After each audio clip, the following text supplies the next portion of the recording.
pamusoro wedata ndaone nyaya iri paitem 6 case 169 of 26 iri nhau yakamhangarwa naCharles Kamwadza akabatana naMargaret Kamwadza vachimhangarira Lovemore Albino Chiwaya anobva kuChaza village kwaMurewa. Iri nhau yemaseduction damages neroller damage claim. Asi kunzwa kuti Lovemore Albino Chiwaya haana kuuya asi samunhu akaseva. Chikonzero chokutadza kuuya hatina kuchipiwa.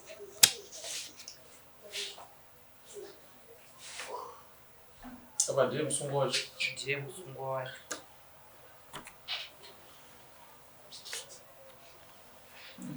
Singazive Margaret Kamwadza mambo otaurana naLovemore.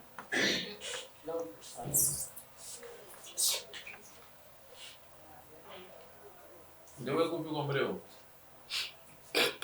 kwaMurewa Chaza munokwanisa kutsanangura nevanhu.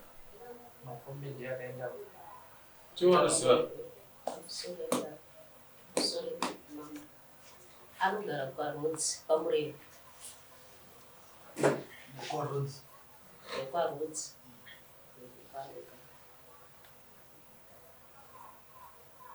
Nyaya yakamira sei? Nyaya yakamira inini zvakaitika naLovemore. Lovemore akanzi ndakaye inini ndaishanda ndiri kuchakwini kusvikira natete wangu. Saka pane rimwe dhei randisina kuenda kulachini. Lovemore akabvisa mari akapa shamwari yangu yaigara kwaMusivo abva aripa $3 asi shamwari yangu ikabva yasvika haina kundipa $3 ikangoti hanzi lani zvarakupera baakotenga drink nemabhiskets but ndapiwa naLovemore saka ndazvinoti lani rakase raakupera kubva tiri zvinhu zvinonzi zvidya ndanangoti alright asi inini ndakarambidzwa natete kuti handifaniri kutambira zvinhu zvevanhu sezvo wangotenga drink kudhara ndindichengeta sei ndichingodya ini ndikandazvitambira mari ndozonzosera mari yake. Saka tabva tadaro ndagara wasvika musi wa2 November ndambira mari ndikatozoitambira kwasviba papa ndipafrance ini bva ndangomhanya ndikati ndikaite sei ndinomupa mari yake. Ndikisvika pandikasvika pagogogoi pamba ipapo bvata ewe ndikati kumbira kuona mukoma Lovemore ndopakati zvone akapinda kutobva ngoti hanzi zvone kupinda ini ndoranga ndingori pavhuranda kudai ndobva ndapinda mukati. Pandakapinda mukati imomo ndosvika bva ndandopfugumai ndakatogarawo andati ndani mari yako yakapa shamwari yako ndeyandauya nayo sezvo mangwana ndakenda kupinda akenda kumusha ndikanzi ndiri kudiwa kumusha ndobva ati mari yacho ikabata ndopaakangoti iye ndopaakangosumuka ndikazongoona ndatova pasi atondibata ini ndo ndikazongobuda bva ndatoenda kumba kuna tete handina kumbowaudza tete kuti ndozvaiti mangwana chibva ndatongomuka ndobva ndatoenda kumusha mondau. Saka ipapo ndobva ndikabva ndateta nomwe ndobva ndatoenda kumusha ndagara kumusha inini pana mukomana wangu andaifambidzana naye ndichiri kumusha akanga atobvisa mari ndovandanga ndatoshidziya kuti chiuya kumusha yanga yatobviswa mari kumusha. Saka inini pandikazosvika uko ndobva ndagara mukomana uya akazouya muna December musi wa24 December akanga abvisa pfuma uyo ndobva ndazoendeswa musi wa27 ndaendeswa ipapo ndikanga ndatova nohuma ndikarara naye musi wa2 November ndikanga ndatova nohuma. Saka ndikabva ndakuendeswa ku ndaendeswa kwanga ndabviswa pfuma ndobva ndagara ikoko.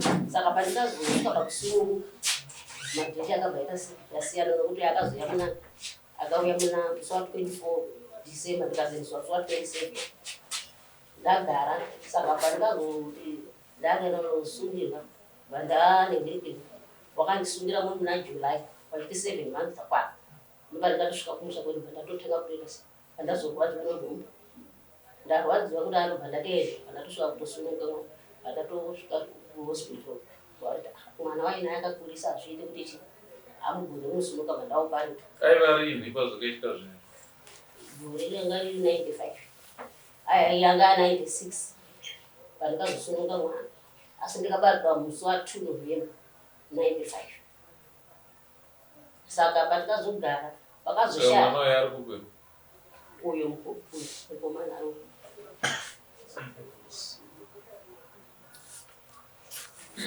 saka mwana wayo izvo zvaanogara anogara kumba anogara ega saka iye Lovemore kubva ipapo ari kuti kudii Lovemore pandikazomutsvaga ndichizowana nhamba dzake titi wachimufonera andaigara nawo wakazomufonera wachimuzivisa wachiti zvoni kunowo kune mwana apo ndandatonzi nomurume wangu andikanga ndichigara naye ndiakanditi mwana uyu handobva ndaziva kuti mwana uyu mwana waani baba watosvika pakushanda aifunga kuti nyaya ichabuda asi handina kuziva kuti mwana uyu ndiwaani ndobva wati ndikandikati ndikani ndatsvaga chii baba wamwana uyu pandikazotsvaga tete ndikanga ndawasiya vari kupurazi kwawaigara chabuda tete wakangowatama kwakusisina saka nasitombozivi wari kupi ndopandikazofonera tete wamwe anogara kumusha ndopakazondipa nhamba dzatete ndobva ndazowafonera tete vakanditi andagara kwamurevo chakwini akunenge kwamurevo kucross ndopandikazoenda ikoko kwachikuku ndobva ndazoenda ndikaona nyaya kuti ndonyaya ikaitika tete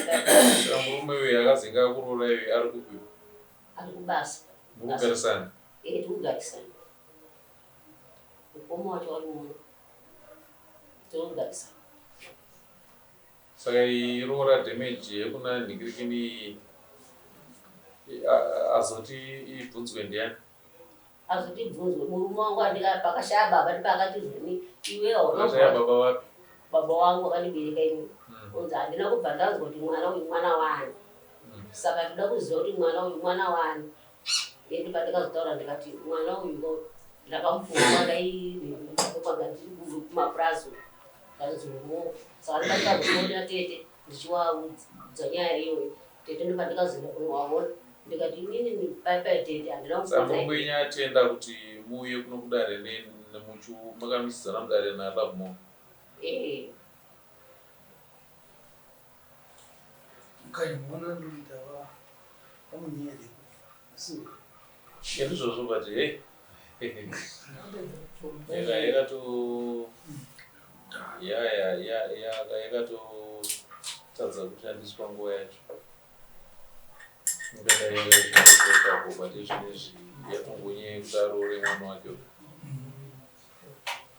saka iye Lovemore uyuyu anombofambidzana nemwana wake isusu patikazoenda ikoko nokuti ndikazoti ndaigara ndichimufonera ndichimuudza kuti saka ndouya kumusha titaisei taurira nenyaya iye akabva achiri kugara achingotsika-tsika achingoti aiwa pari bhodhi ichi achingoti ndiri pabhodhi kuti anodhiraivha matraki achibva ngoti ndiri kubhodha achingotaura zvikangowani saka ndopandikazofonera hanzvadzi yaLovemore patazoenda ikoko inini nohanzvadzi yangu anoti Charles nasisi wangu apa nemukomana ndobva tazoenda kwamurevo tibva tasvika kwatete waiva tete ndopakazoti zvoniti handeichi patazoenda kwahanzvadzi yake munin'ina wake mudiki izosvika ikoko ndopakazotibva takufaenza akuti haaka iye anotogara ikoko bva atoti mafoni avo akadzima bva wafonera vana vacho vana vacho vakati isisi kuno kubaba hwako namama wese samuzi raLovemore ramakaenda rakasainwa nani rakasainwa nemuroora wacho ivo vakange vasipo vese nadzimai vavo vachinzi vaenda kugadheni asi ndakazoteerwa gadheni kwacho tikasvika kusina munhu ndokuzosika muroora kwandakazoita muroora akati vabuda vese amwene natezva vaenda kugadheni vatafamba chinhambo kuenda kugadheni kuti tivatevere tikasvika kusina ari kugadheni kwacho saka contact yake Lovemore munaye here kuona kuti naye iarea ipi inonzi tikasvika parodzi muchotsanzi parodzi taurai kumubva kurodi kwarodzi neta pamureva reka tichiri kwacross here tinoenda pacross inodzikira toenda nekwamusami tosvika pazimuta apa tosvika pamusami mission toti fure mbichana pazidombo paipa tena ruboshwe left topinde munhu inoenda kumashotanzi parodzi tasvika parodzi ndopatinoperera zvimalifts Kuchidzike pane chikoro chinonzi Ukomadzi. Ungangoti 2 kilometers kupinda Saibo, inoshandwa neMusami base station. Musami base ndio unoita kupo. Sai warrant of arrest. Munoripa officer in charge Musami.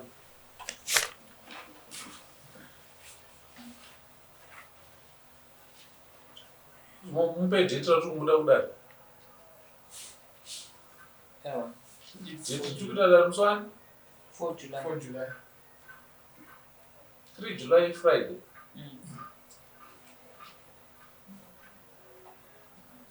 Makasonuka kuya kudari musi wa 4 July.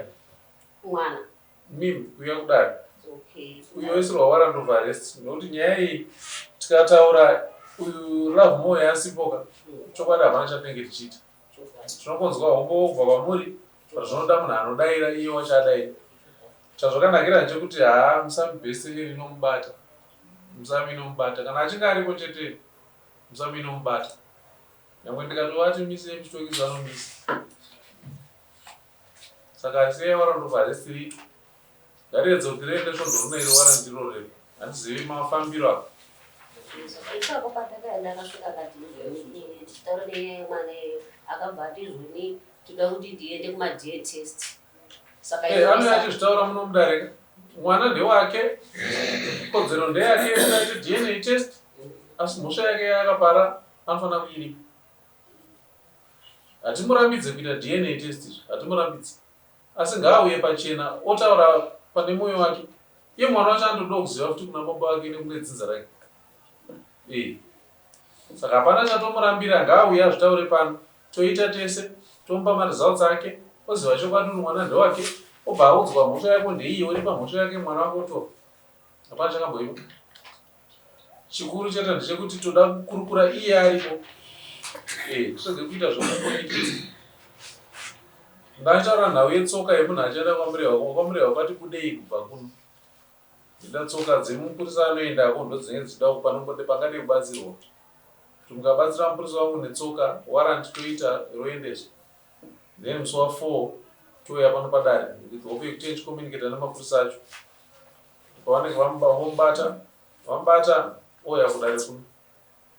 Handizozivi kuti panozodiwa vangona kuzotiremera kuti vamubata umisa muchitokisi obva wanzoya mutore bhozi munhu akaiswa muchitokisi.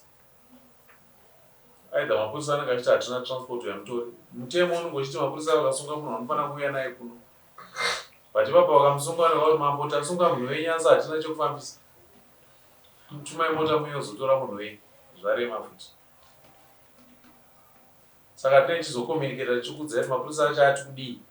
But ndiwo machallenges atogona kusangana nawo iwawo. Yekuti mapurisa anosunga munhu woti uya mutore munhu wenyu. Isusu taita pedu. Kana vakuzi uya mutore munhu vakurari pavada kutumirwa mota. Saka tinenge tichikomunicate. Asi chekutanga ndechekuti mukangowanisa mupurisa wangu tsoka, zvinozobva kumapurisa tozenge tichikuzivisa kuti mapurisa ati kudii. Handimi mifodzi dzenyu dzinobatika hadzo. Ngatitei kudaro, tinzwe nyaya iyi, muridzi wenyaya aripo. Tirege kuita sekuti tamupomera mhosva iye asina kuidaira.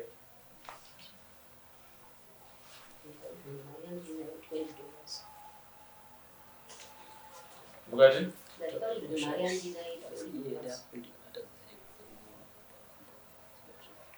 Inokwana kuti munhu afambe kuenda kwaMusami nekudzoka. Ndinoenda mari kupaya, ndikakwira murehwa imari kusvika pakrosi. $5. Kuenda kwati ngotwa wakatita kugumira panhukira ndizokwamita mari. Asi pandaenda kwati kuenda $55 kunosvika kwaRhodes. Kusvika kwaRhodes. Saka unegumira paMusami mission kapabhesi. Izvi ndokupai phone number dzaofisi in charge ipapo. Nogara mawako.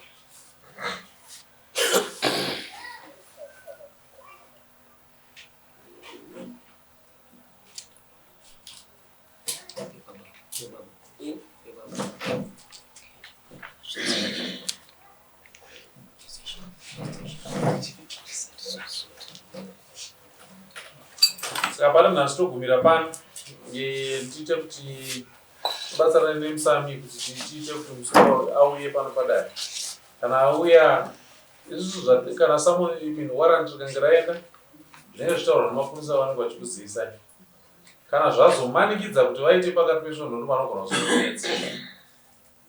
Chandinongoedza kukurudzira ndechoti mapurisa vamukurudzire kuti vamubate kuti auye musi wa4 July. But hamuzozivi zvinoitika. Mapurisa anogona kubva vati tatomubata mangwana chaiye musi uri musi weMonday tamubata munhu wenyu. Mapurisa havakwanisi kuchengeta munhu kudarika nguva inotaurwa nemutemo. Nyangwe vakatiramisa mutokisi kana nguva yakwana kuti mambotorai munhu wenyu. Saka kana zvadaro zvorova tinenge yachimbi. Pane pakutoti ndakutokufonerai kuti ndo zvatakutoita. Taura henyu. Chakamira. Asi maonero andinoita ndekuti kana ari mushandi webasa ari pabasa anditi mazuva ano toshandisa runhare anditi uchikundikana unofanira kufonera chi vanhu ndikundikana ita sei kusvika. But kana munhu asina kufonera chero kwamuri Changamire kana kune vamwe vanhu vakabushi because toshandisa mazuva ano toshandisa chirungu asina kufona amene tomuti kudii ari pachikamu chipi Changamire. Ndezvesakanzi apuwe warrant of arrest pamwe azvidza kana mapurisa akambata anotongouya. Ndesakanzi apuwe warrant of arrest. Chotoitika tikaisa warrant mapurisa chekutanga vanomufonera kubvira pano. Havamuudze kuti chii chatikukudanira vanongokufonera kuti svika pano. Ofonerwa nemapurisa akaenda pastation. Panosvika pastation ndopaudzwa nyaya yake. Wakadedzwa kudare Samuel raakasainwa rinenge riripo. Opa chikonzero chake kuti ndakakundikana kuenda nekuda kwei. Obva audzwa kuti kuti waudare musi wa4 July. Mutemo hawo unotendera kuti munhu apiwe mukana kuti kana atadza kekutanga kudai timupe mukana. Tikamhanya iye asipo hapana kwatinenge tichienda nokuti nyaya iyi inyaya yevaviri ende inyaya ine mhuri pakati. Zvinotoda kuti anga aripo. Tinoedza nzira dzakawanda. Nzira yacho yekutotanga ndiyo yekuti tiise warrant. Imwe yacho ndeyekuti tinogona kushanda namambo Mangwende but iri more effective ndeyekuti tiise warrant. Nekuti mapurisa tinongosvika toisa warrant mumapurisa, mapurisa vanomufonera kana achitorwa otorwa. Ndogona kutoti umwe mupurisa wamufana kuti aende kunomutora ongokwirawo public transport otoya. Kazhinji kazvakatomboitika zvichitoshanda. Saka nyaya inogona kungorema pakuti mimi hakufambiswa kaviri. But panoda kunzwisisa ipapo. Vati ndi-truck driver pamwe tikutsvaga munhu pamwe akakrosa border. Kuti arikugara pamusha here hatizi hatina umbowo hwakakwana. Ane kwaari kushanda here kwamumanikidza hatina umbowo hwakakwana. Samuel parakaenda haasiri yemburidzi akasainwa nemuroora sekunzwa kwamaita. Saka zvese izvozvo zvinoda kuti zvitariswe. Tomupa mukana wekuti mapurisa ndovomufonera ouya iye muridzi. Ngatitese kudaro tinge tichitaura toona kuti tinosvika papi.